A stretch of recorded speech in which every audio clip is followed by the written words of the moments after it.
Assalamualaikum warahmatullahi wabarakatuh.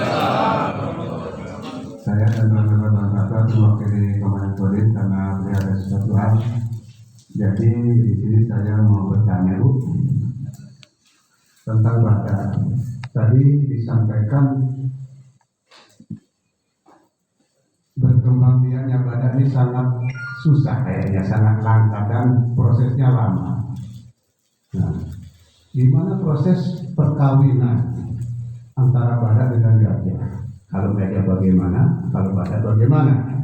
Dan berapa lama proses badak itu bisa berkembang biak? Itu yang pertama. Yang kedua, untuk usia badak yang laki-laki itu sampai berapa tahun? Dan yang betina juga sampai berapa tahun? Terima kasih.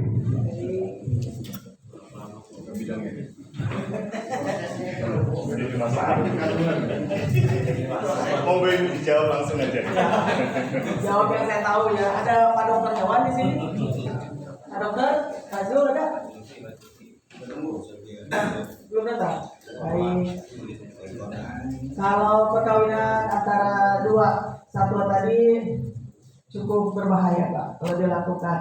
Jadi istilahnya ada apa namanya genetik ya.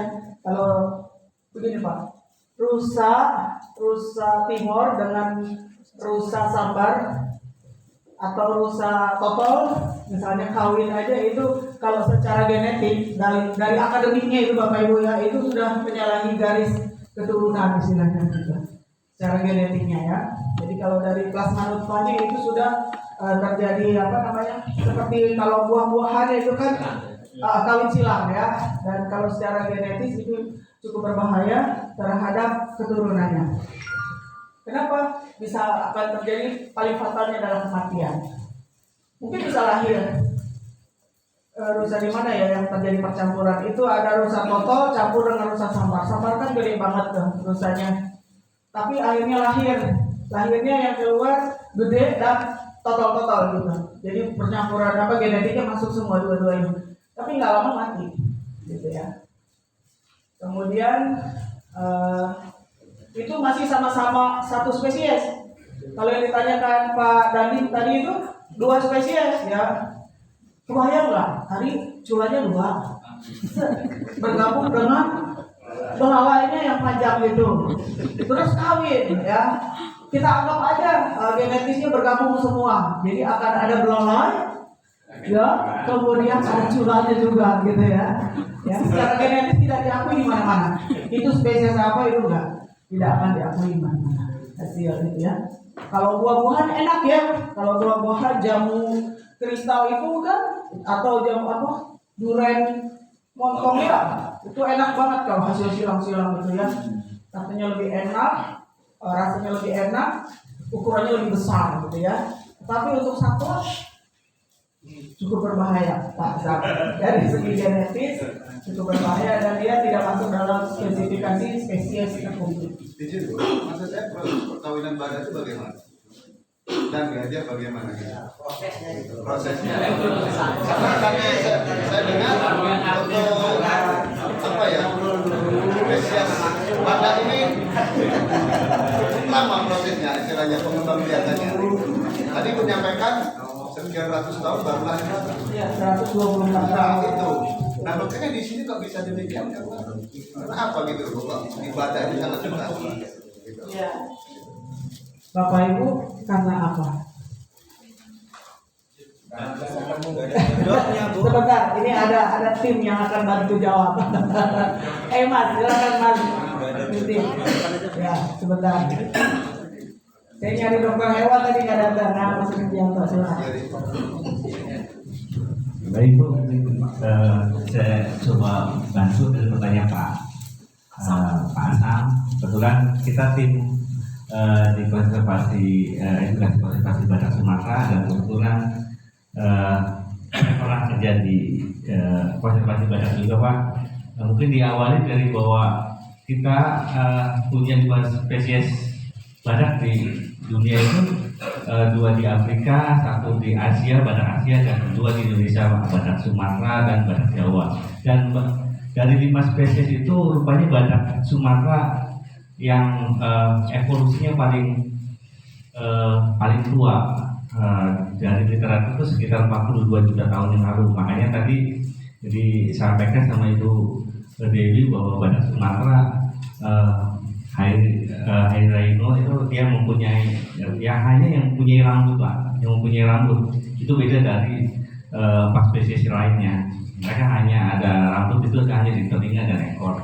Badak Sumatera itu ada rambutnya. Jadi biasanya kita istilahkan bahwa Badak Sumatera itu fosil hidup. Nah, karena fosil hidup tadi itu yang membuat kesusahan di dalam bereproduksi di alam, dalam mengasuh anak setelah melahirkan itu sekitar 4 tahun lah, sekitar 4 tahun di dalam kandungannya hasil dari data yang kita punya mulai dari badak kita yang lahir di Amerika. Andalan itu salah satunya yang lahir di Amerika hasil perkawinan Emi dan ibu itu sekitar 15-16 bulan di dalam kandungan. Lalu sifat yang lainnya juga badak soliter Pak, dari sendiri-sendiri, yaitu antara jantan dan betina itu dia perilakunya masing-masing akan bergabung saat mungkin folikelnya itu kalau karena birahinya itu pas itu antara 20 sampai 24 hari. Itu data dari SRS karena kita punya pengalaman di dalam pengembangbiakan itu ada diawali dari dulu di Cincinnati Zoo di Amerika, dan kita alhamdulillah WKP juga belajar dari itu. Kita punya data sehingga bisa melahirkan 3 anak badak di Indonesia, khususnya di Taman Nasional Waikambas. Tadi karena dari 5 jenis itu kita paling tua evolusinya, yang kedua juga soliter, yang ketiga juga proses tadi dari behaviornya atau perilakunya seperti itu. Ini yang membuat badak susah untuk terjadi perkawinan, apalagi di alam saat ada gangguan. Mereka mestinya harus berkumpul bertemu karena akan melakukan perkawinan, itu bisa juga gagal, karena suatu gangguan itu. Di kami di SRS itu karena ada selalu ada pemeriksaan rutin dari dokter-dokter hewan kita terhadap folikel yang pas untuk yang betina. Kalau jantan sih sebetulnya siap aja Pak, tapi yang betinanya itu kalau nggak pas itu akan berantem, mereka akan berantem, terjadi perkelahian di antara mereka. Sebenarnya ritual itu juga suatu ritual dalam perkawinan badak Sumatera. Tadi gajah mungkin saya tahu kami kalau gajah itu sekitar 22 bulan ya, 22 bulan karena bervariasi antara 18 sampai 18, 20, 22 itu yang dari proses kehamilan. Nah itu yang membedakan, kalau gajah itu kan bersosial Pak, karena dia berrombongan. Kalau badak dia soliter masing-masing antara jantan dan betina. Yang lain mungkin informasinya bahwa badak kita, badak Indonesia, badak Jawa, badak Sumatera itu yang membedakan dengan badak Afrika. Badak kita browser Pak, browser itu pemakan daun. Sehingga dengan ciri khas kalau lihat dari gambar itu dia mempunyai bibir itu kayak untuk merebut daun. Beda sama badak Afrika, dia bisa makan rumput, makanya kenapa mudah diamatin dari helikopter untuk sensus juga mereka bisa. Kalau tidak masuk ke hutan, bantuan kita cuma kamera trap sama melihat tanda-tanda itu, karena mereka beradanya di dalam hutan, makanya makan daun. Gitu. Mereka pemakan daun sejati, nggak bisa makan rumput karena mulutnya itu dia lancip Pak untuk rumput. Mungkin itu Ibu yang bisa saya atau tambahin sama Kang Landri. Izin Pak Farid, jadi kita ambil dari contoh kemarin dari hasil kelahiran yang sedang yang bulan Ramadan itu kurang lebih masa kehamilannya hampir 475 hari. Jadi betul tadi hampir 14 dari 15 bulan. Kenapa agak susah? Itu si aktor yang lahir itu sudah melakukan percobaan kurang lebih 8-9 perkawinan, dan itu pun gugur. Jangankan kita melakukan perkawinan, untuk bisa menyatukan mereka birahi itu pas cocok untuk bisa ini, karena birahi si badak itu cuma 1 hari. Kalau 1 hari itu lewat, nggak bisa kawin, malah berantem dan bilang berantem. Karena beberapa kali juga badak yang di SLS juga terluka karena berantem dari itu. Karena udah selesai nih birahi saya, nggak bisa cara kawin gitu. Mungkin ini itu.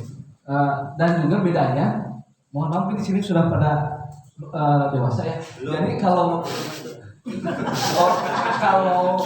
kepunyaannya laki-lakinya dia 3 begitu sholat dan punya ceweknya 2, dia harus pas. Walaupun dia sudah kawin tapi belum pas nggak ini juga tidak akan jadi pembuahan. Harus pas bener itu, harus klik gitu ya. Kalau laki nggak mau, makanya tadi dari awal bisa 124 tahun itu karena di WKMAS baru di tahun 96 ada dan itu sudah hampir tidak ada. Itu sangat susah juga karena ada bantuan sedikit untuk bisa mengkeringkan tadi itu. Dan juga bisa harus memerintah bahwa birahinya pas, si jantannya sudah ada. Kalau di alam kan susah nih, misalnya si jantannya ada di utara sana, si betinanya ada di selatan, ketemu susah, apalagi banyak gangguan yang sehingga goalnya itu dari kegiatan ini bagaimana caranya menyelamatkan dari badak liar itu kita breedingkan di SLS. Suatu saat nanti kalau memang harus kita kembali ke alam mulai restoki bisa berjalan karena secara breeding sudah berjalan juga. Itu mungkin salah satu cara kita untuk bisa mengkonservasi dari badak itu sendiri. Terima kasih. Satu Pak belum dijawab. Usia badak laki dengan betina itu sampai berapa ratus tahun Pak? Ya, baik Pak. Dari saya lupa. Kalau kita punya data itu secara real ya Pak, itu Andalas itu lahir 13 September 2001. Itu yang lahir di Amerika yang di Sydney Zoo. Kalau yang betina tadi disampaikan ada si Bina Pak yang ada di Waikambas, itu ada si Bina. Itu kita selamatkan tahun 1985. Kita nggak tahu umurnya saat diselamatkan itu umur berapa nih yang dari Bengkulu ya. Itu sekarang 42 tahun. Kalau dari literatur umumnya badak itu sama dengan manusia sekitar 60-an ya Pak, sekitar 60 maksimal itu 60 tahun. Data yang kita punya ya mungkin menjadi pembanding yang jantan itu nanti ada ras karena kita tahu lahirnya 13 September 2001 dan Bina kita selamatin tahun 2085, sekarang umurnya baru sudah 42 tahun. Mungkin itu Pak. Jawab Pak Sam. Jawab. Alhamdulillah, enak punya tim hebat ini. Ya, jadi pertanyaan Pak Sam itu menukik kepada kita semua.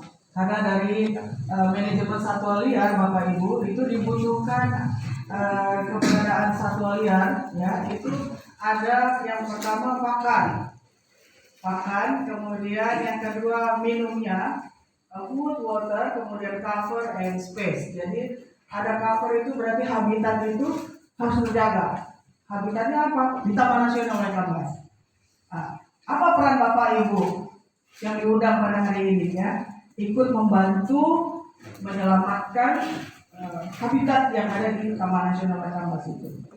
Gimana caranya? Ya dengan menyelamatkan habitat di Taman Nasional Waikambas, Bapak Ibu juga menyelamatkan badak Sumatera. Karena banyak sekali satwa liar yang ada di dalam Taman Nasional itu.